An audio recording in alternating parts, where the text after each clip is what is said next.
Hello everyone, and welcome back. So, since I talked a bit about Until Dawn in my last video, I thought I could check out IGN's review of it. So, here we go. Well, hello, friends and fans. It's beyond awesome to have you guys all back this year. Not all video game remakes are recreated equally. For every genuinely game-changing Final Fantasy VII Remake or Metroid Zero Mission, you have comparatively more surface-level restorations like 2018's Shadow of the Colossus or 2020's Destroy All Humans. Here, he is already insinuating that remakes that change core elements of the originals are somehow better. I really don't understand what some people have against faithful remakes. He brought up Final Fantasy VII Remake. In that game, we had so many story changes for no real reason. And yeah, some were good, some not so much. But in a whole, I think the game suffered for it. It's a big problem in remakes now, no matter if it's movie or a video game. They just want change stuff for no reason. Well, actually, there is a reason, it's just not a good one. It's very self-centered one. They just think they are smarter than the ones who made the original, which usually is bullshit. But let's get back to the video. Until Dawn fits firmly into that latter camp. Its colourful cast of horny teenagers and spooky snowy mountains setting have never looked better, but its gripping life or death decision-based gameplay is more or less identical to how I remember it from the 2015 original. If it was gripping, why should it have been changed?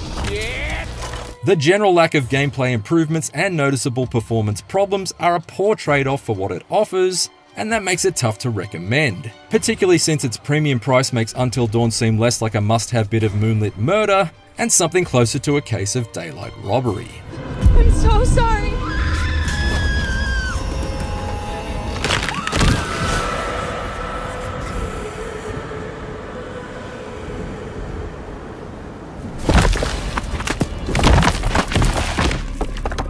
Here's what our reviewer said in her review of the 2015 original.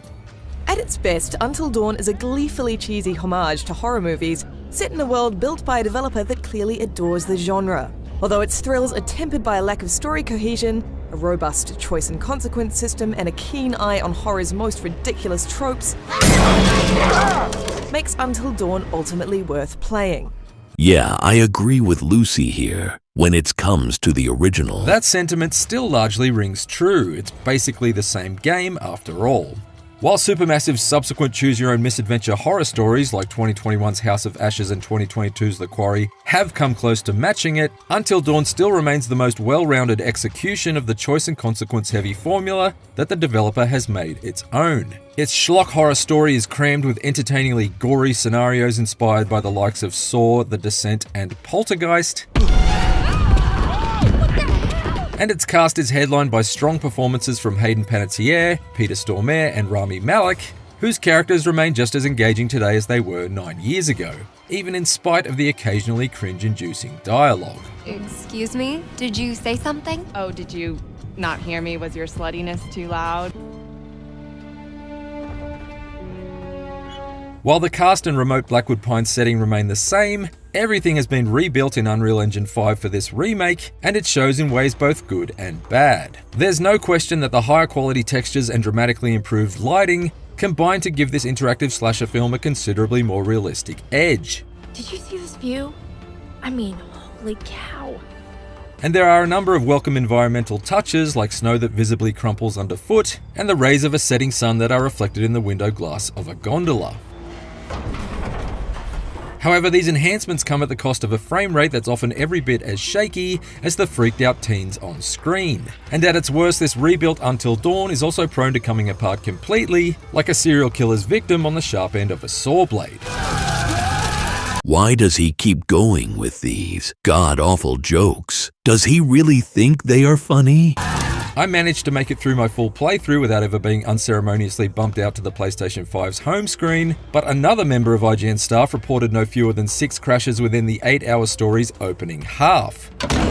So a normal game release these days Until Dawn is supposed to be about preventing its cast of characters from meeting a sudden death at the hands of an unspeakably evil presence, not an indecipherable Sony error code. Whereas the original Until Dawn is experienced mostly from fixed camera perspectives, the 2024 version, for the most part, favors an over-the-shoulder third-person view, not unlike the recently released Silent Hill 2 remake. So they modernized it. Oh boy. There are definite benefits to this manual camera control system, both in the sense that it allows you to better observe the heightened detail in the creepy environments around you, and also swivel your viewpoint around to identify the small number of new areas to explore off the beaten path, like this car park outside the ski lift station that wasn't there before. However, there's not much of interest to find in this handful of new locations, and I can't help but feel that the new camera system works against the overall cinematic presentation. So they just added bloat and change camera angle only for the sake of changing it. Until Dawn's consistent close-up chase cam meant it felt less like I was puppeteering the characters in an interactive slasher movie, and more like I was sauntering my way through a survival horror shooter minus the actual combat. Yeah, because that's the combination that everybody wants, right? It's also a strange choice that developer Ballistic Moon has scrapped the ability to walk faster in this remake. It's not strange. Developers are just trying to make the game feel longer than it actually is. Or in other words, they don't value our time. Characters will automatically break into a sprint during QuickTime event-heavy chase sequences, but otherwise there's no longer the option of speeding the exploration of environments up a bit with the press of a button like you could previously. Combine that with a distinctly drunken sluggishness to character movement that sees them stumble a few steps too many in one direction after you've changed to another, and Until Dawn is now slower and clumsier to control than it used to be. Just why? Why do this? Which is not exactly ideal when you're trying to herd a group of hapless teenagers towards surviving the many horrors of the night. I killed him! I killed him! The sloppier movement also makes it more of a chore to scour your surroundings for totems. Collecting these scattered Native American artifacts once again gives you brief glimpses at potential character fates, only this time their placements have been reshuffled, presumably to make finding them more of a challenge for returning players. That's all well and good, but I wish that actually triggering the premonitions hadn't been turned into such a fiddly process. In the original Until Dawn, you found a totem, flipped it over to see a character's potential death, and then moved on. Now you have to pick the totem up, then slowly shift it up and down and swivel it left and right before a tiny glimmer of light appears somewhere on its surface, and the vision is finally revealed. It just feels annoyingly unwieldy. A bit like trying to retrieve a pick from an acoustic guitar after you've accidentally dropped it into the sound hole, and really only serves to needlessly drag out what was previously a fairly immediate and straightforward process.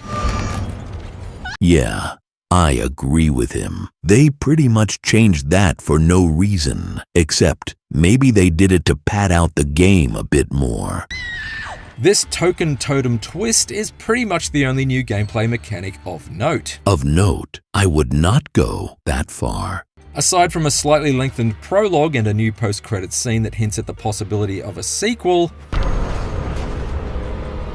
Until Dawn otherwise features all the same choices, QuickTime events, and potential character fates that it did previously, and the crowd-friendly pass-the-controller co-op gameplay introduced in later Supermassive Games adventures sadly hasn't been retrofitted in here.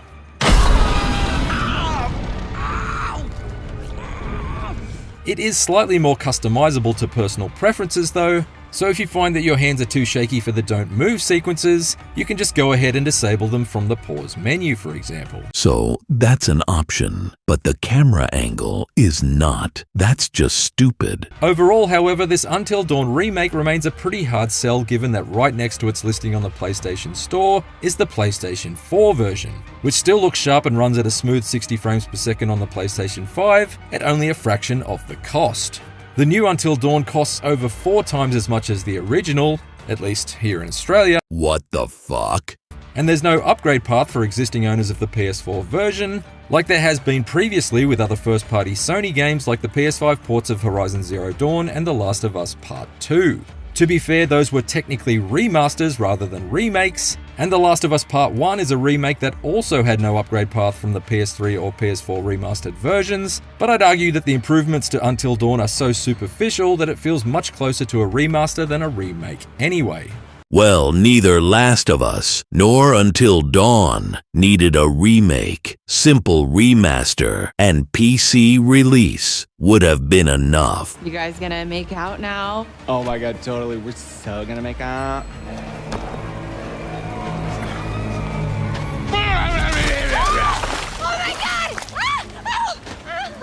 This remade version of Until Dawn features a substantial visual upgrade that brings it in line with some of the best looking horror adventures on the PlayStation 5. And Supermassive's definitive horror story is just as gory and schlocky as it's ever been. We gotta go, okay? However, its cinematic flair is slightly undermined by the new over-the-shoulder camera, and it suffers at the hands of a frame rate that's choppier than even the most caffeinated of axe murderers. Movement is noticeably slower and more sluggish than it used to be, and the handful of new gameplay features like the pointless totem-turning minigame are unwelcome and don't even come close to justifying this remake's premium price tag. Hard agree. Never mind the 8 potential victims to be found inside its cabin in the woods, if you're still determined to play this half-hearted horror remake, you should at least wait until it's the price that is slashed instead. Okay, so I agree with most of this review. This game should never have been a remake. It should have been a remaster with a price tag of $30 to $40. And it's not only this game. I don't think any 9-year-old games need a remake. There just isn't enough difference to justify the cost. So gamers are just going to feel ripped off in the end. Real problem is that game industry is just like Hollywood obsessed with remakes. Of course, they think it's easy way to make money, and it is. But if your customers start feeling like they don't get enough value for their money, they will leave in the end. And this is a lesson game companies are going to learn sooner or later. But if you are interested in Until Dawn, and I understand if you are, it's a good game in its core. My advice would be that if you are on PC, wait for a sale. And if you are on a PlayStation, buy the PS4 version. That's all I have for you now. See you in the next one.